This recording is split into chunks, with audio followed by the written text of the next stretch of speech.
Les gars, on en parle de la Masia? Non, parce que depuis 2 décennies déjà, tous les ans, ils nous sortent des cracks, absolument à chaque année. Puyol, Xavi, Iniesta, Piqué, Fabregas, Busquets, Yamal ou encore un certain Lionel Messi. Même en tant que supporter du Barça, personnellement, c'est un sujet à évoquer et je suis totalement choqué. La Masia, bien évidemment qu'on en parle, mais pour moi, pas assez, pas dans le travail. Pourquoi la Masia est aussi respectée et pourquoi c'est une usine et une maison de fabrique? Même si certaines personnes parlent de la formation hollandaise ou même lyonnaise, la Masia, c'est vraiment un niveau au-dessus. Enfin, je veux dire, les joueurs qui sont sortis, qui ont eu des ballons d'or, qui ont gagné des titres et qui ont une renommée aujourd'hui à l'international, qui ont été des figures de leur pays, c'est pratiquement à chaque fois au Barça qui sortent. Prenons juste l'exemple, les gars, de Andrés Iniesta. Il a fait gagner la Coupe du Monde avec l'Espagne et en plus de ça, il a gagné de nombreuses Ligues des Champions. C'est une icône espagnole, une icône barcelonaise. Et je parle même pas de Lionel Messi. Donc bon, la Masia, c'est vrai que c'est un très gros centre de formation, la maison de fabrique de référence au monde entier. Mais est-ce que vous savez pourquoi ça marche autant? Pourquoi tous les ans ils nous sortent des cracks? On va en parler les gars dans cette vidéo. N'hésitez pas surtout à vous abonner les gars, à partager si vous kiffez. Et puis c'est parti. C'est le moment en collaboration, donc les gars, si vous souhaitez avoir des maillots vraiment pas chers, j'en ai reçu 2, je vais vous les présenter. Donc j'ai reçu d'abord le premier maillot du Real Madrid, le domicile, alors chaîne barcelonaise bien évidemment, mais le maillot du Real il n'est pas pour moi bien évidemment, c'est un cadeau que j'ai à faire. Et j'ai reçu également le maillot de l'Inter de Miami. Donc le site c'est Foot24 Shop, vous avez 10% avec le code promo Kylan et la livraison gratuite dès 79 € d'achat. Voilà la qualité, donc franchement c'est des maillots vraiment très sympas.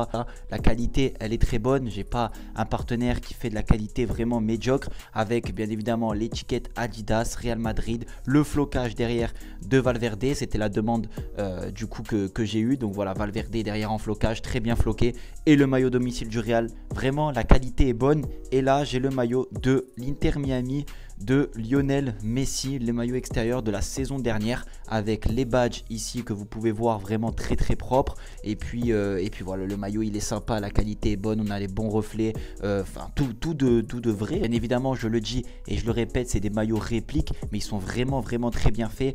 Donc franchement les gars, si vous voulez des maillots pas chers, foncez, c'est le meilleur moyen de vous faire plaisir tout en faisant attention à votre budget, parce que maintenant vous allez en boutique, les maillots c'est à 80-90 balles. Là pour 30 € maximum vous avez un maillot avec le flocage, les badges et tout. Franchement c'est le top. Le lien est dans la description les mecs. En réalité les gars, c'est un travail de fond. Depuis une trentaine d'années, je pense que quand le Barça a commencé à réellement être une renommée internationale, une renommée vraiment médiatique, marketing, parce qu'il y a eu l'avancement des réseaux sociaux, l'avancement du football, donc le Barça était déjà très connu dans le monde entier. Avec l'évolution du football, ça a pris une ampleur supplémentaire, tout comme le Real Madrid, tout comme le PSG, tout comme tous ces grands clubs. Et en fait, depuis que le Barça a gagné dans ces années-là, ils ont commencé à recruter dans les catégories inférieures des éducateurs de haut niveau, parce que bien sûr il n'y a pas des Lamine Yamal qui explosent comme ça, c'est des éducateurs qui leur apprennent le football, qui leur apprennent les bases, qui leur apprennent bien évidemment comment jouer au football. Des plus petites catégories aux plus grandes de la Masia,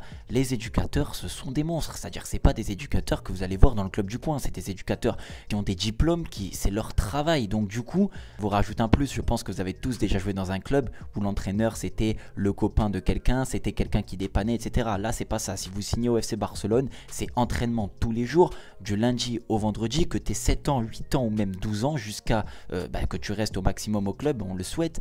C'est un travail de fond, c'est une préformation.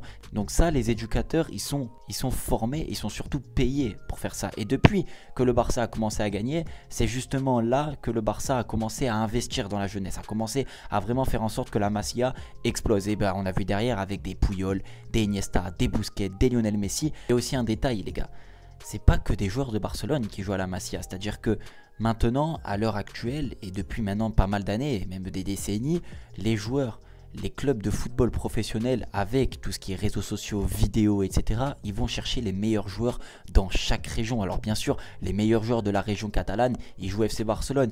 Les meilleurs joueurs d'Espagne, ils jouent ou au Real Madrid ou au FC Barcelone. Donc ils vont chercher des joueurs dans tout le coin du pays, mais aussi dans le monde entier. Lionel Messi, ils sont allés le chercher en Argentine, à Rosario, et il y a d'autres exemples comme ça. Donc ça, c'est la force d'un grand club, la force d'un club respecté et d'un club qui a les moyens aussi. Le Graal du football de jouer au FC Barcelone, donc les parents, les enfants sont beaucoup plus tentés à aller jouer là-bas quand ils savent que l'avenir peut être vraiment glorieux. Mais bref, au-delà des éducateurs, ce que je veux dire, c'est que Ben, aussi le FC Barcelone, ils ont tous les meilleurs joueurs du pays, ils ont tous les meilleurs joueurs du pays, ils ont tous les meilleurs joueurs de la région, ils ont tous les meilleurs joueurs du monde, déjà petits, et ça ne veut pas dire que ça va être des stars internationales, ça veut dire que tout leur effectif de petits jusqu'à grands, ils sont d'une qualité supérieure aux adversaires, et c'est ce qui est tout à fait normal. Donc ce qui engendre et ce qui continue de plus en plus à faire en sorte d'augmenter les chances de faire sortir un nouveau crack chaque année, parce que depuis petit c'est le meilleur, depuis petit il travaille, depuis petit il s'entraîne 10 fois par jour. Ça, les chances elles augmentent, et j'espère que vous voyez là où je veux en venir.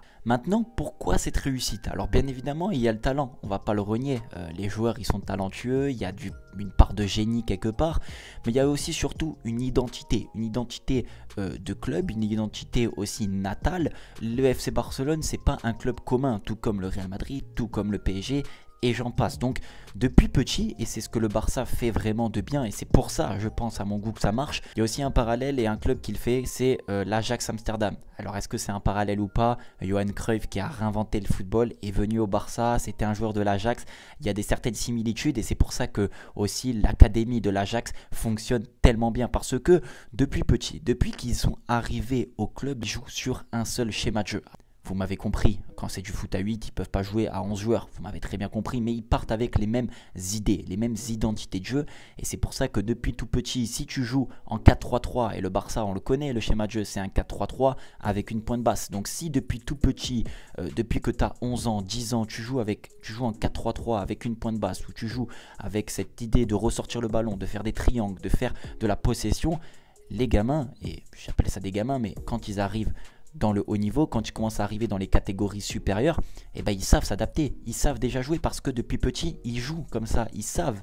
Donc certains disaient, bah, un Gavi, il arrive, il a 16 ans, il est déjà super fort. Oui mais les gars, depuis qu'il a 7 ans, 8 ans, il joue comme ça. C'est-à-dire que quand il arrive, il est déjà ancré dans le schéma de jeu. Il sait comment faire, il sait comment bouger, il sait comment se déplacer, il sait faire les appels de balle, la récupération, le contre-pressing, tout ça. Ça se peaufine avec l'entraîneur, avec l'exigence de jeu. Mais depuis tout petit, il joue sur le même schéma, il joue sur les mêmes idées de jeu. Donc ça renforce encore plus le côté imprévisible et le côté facilité à s'adapter. Alors bien évidemment, comme je l'ai dit, il y a le côté génie, le côté réussite et le côté aussi talent, mais il n'y a pas que ça. Il y a un travail de fond, et on en parlait tout à l'heure dans le dernier point, il y a un vrai travail de fond, et ça c'est à souligner, parce qu'il n'y a pas beaucoup de clubs qui font depuis petit, qui font depuis plus basse catégorie un schéma de jeu jusqu'à la catégorie senior professionnelle. Alors maintenant, troisième point les gars, la force suprême de cette Masia, de ce club là, c'est de faire en sorte que les joueurs qui n'explosent pas en professionnel au FC Barcelone arrivent à quand même réussir au-delà du Barça. Je vais prendre des exemples. Aujourd'hui, on a Ilaish Moriba, vous vous en souvenez très bien, dans une période très sombre du Barça il y a quelques années, c'était lui qui était ressorti. Aujourd'hui, il joue en Liga titulaire, je crois qu'il joue à Valence. Boyan, tout le monde se souvient du crack Boyan. Alors Boyan, il n'a pas fait la carrière espérée, mais il a quand même fait une carrière, il a quand même réussi à jouer des années et dans plusieurs clubs professionnels au très haut niveau. Nico Gonzalez, aujourd'hui Nico Gonzalez, on le connaît très bien, et aujourd'hui il continue à performer au haut niveau. C'est des joueurs, et j'en passe, bien évidemment j'ai pris des exemples, c'est des joueurs qui ne réussissent pas au Barça, qui n'ont peut-être pas l'étoffe, qui n'ont peut-être pas le talent pour réussir au Barça, mais qui ont le talent pour réussir dans d'autres clubs, parce que le club n'est pas le Barça, et c'est pas donné à tout le monde de réussir au FC Barcelone. Donc c'est ça la force pour moi du Barça, c'est de faire en sorte, tu réussis pas au Barça, c'est pas grave, on t'offre quand même une carrière. Alors oui, surtout les joueurs qui sont passés des catégories inférieures au Barça, il n'y a pas tout le monde qui sort professionnel, ça reste toujours une minorité, ça reste toujours 5-10 joueurs sur les 4-5 dernières années. Mais en tout cas, ces joueurs-là, s'ils ne réussissent pas au Barça, on sait qu'avec l'expérience, le CV qu'ils ont, ils pourront réussir dans d'autres clubs. Et ça, c'est un vrai point positif, et c'est ça, un centre de formation. C'est de s'enrichir aussi sur tes joueurs. Tous ces joueurs que je vous ai cités, ils ne sont pas partis gratuitement du Barça. Ça a été de l'investissement tout au long de leur carrière au FC Barcelone. Ils partent pour 5-10 millions, ça rentabilise, voire même tu es gagnant.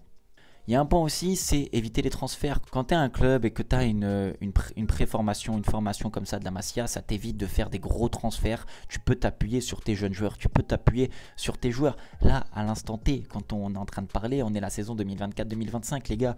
La quasi-totalité d'effectifs, à prendre avec des pincettes bien sûr, ce sont des joueurs de la Masia. Koubarsi, Lamine Yamal, Gavi, Pedri, pour ceux qui ne savent pas, c'est pas un joueur de la Masia, mais c'est un joueur qui est quand même passé par les équipes B du Barça. Tous ces joueurs-là, ils sont formés au Barça, donc ça t'évite d'aller chercher dans d'autres clubs des transferts à 40, 50, 100 millions d'euros, même si bien évidemment ça t'empêche pas d'avoir fait des erreurs, mais ça permet aussi de faire des économies et de t'appuyer sur ton centre de formation. Moi je pense qu'un centre de formation, c'est vraiment fait pour pouvoir former des jeunes joueurs de ton club pour qu'ils jouent dans ton équipe première, et ça le Barça le fait très bien depuis pas mal de décennies. Maintenant parlons de Lamine Yamal, je sais que vous y attendez. Alors lui c'est le syndrome même du spectaculaire. Un vrai natif de Barcelone, au Barça depuis le début, qui éclate aujourd'hui en pro et dans le monde entier. Il y a une part de génie, il y a une part de talent, bien évidemment, c'est aussi tout ce qu'on a cité avant. Mais lui c'est vraiment spectaculaire parce que c'est un natif de Barcelone, c'est-à-dire que il ne peut pas renier ses principes, il ne peut pas renier ses valeurs. Et ceux qui disent que le Barça est un club sans âme, même si je sais qu'il y a une minorité, aujourd'hui, vous prenez chaque joueur du Barça, chaque joueur qui sont passés par la Masia, en aucun cas ils ne veulent partir du Barça. Lamine Yamal a refusé le PSG, Gavi a refusé plusieurs clubs, Pedri aussi, ils ont tous dit qu'ils souhaitaient rester au Barça. Pourquoi? Tout simplement parce que depuis qu'ils sont petits, ils ont une identité. Et ça, tant que ça ne rentrera pas dans la tête des gens, ils ne pourront pas comprendre comment le Barça peut être fort et puissant même dans des moments difficiles.